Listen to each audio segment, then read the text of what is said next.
د ثور د میاشتې وروستۍ اونۍ هر کال د کتاب اونۍ په نوم نمانځل کیږي.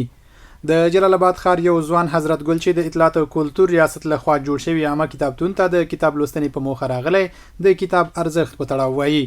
مطالعه یا کتاب لوستنه د انسانانو د پوهې او علم زیاتوالي لوی لامل دی.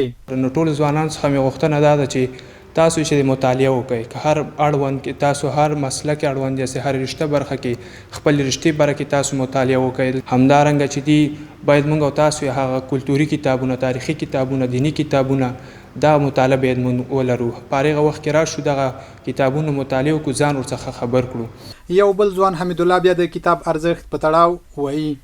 دا فلحال چې مونږ کوم ګورو انجنیران ډاکټران دا اول نه ډاکټران نه دي، دوی کتاب لوستی، دوی کتاب سره پاتې شوي دي، کتاب سره ملتیا کړې ده، د همدې په واسطه دوی د لوړو پوړیو ته رسېدلي دي. اوس مونږ چې کتابونه لرو لکه په خپل مبارک دین اسلام کې مونږ وایو چې 4 آسماني کتابونه نازله شوي دي، صحیفې هم ګوره د کتاب په شکل نازله شوي دي.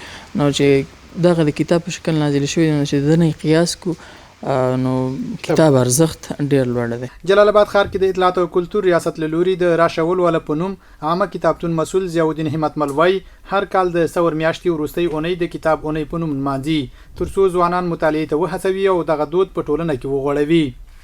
یوازې دا ونې نه، زموږ او ستاسې مسؤلیت دی چې هر وخت د مطالعې لپاره لابي وکړو، کمپین وکړو او خلک دې ته متوجه کړو چې زموږ هر پرمختګ چې دی، هر پرمختګ چې شوی، که هغه صنعتي انقلاب دی، که هغه اقتصادي انقلاب دی، که هغه ټولنیز او کلتوري انقلاب دی، هغه له مطالعې څخه رامنځته شوی. موږ هر ډول کتابونه لرو. په دې وروستیو کې د سوشل میډیا زیات استعمال د دې لامل شوی چې د کتاب لوستنې دود په ټولنه کې کم رنګه کړي.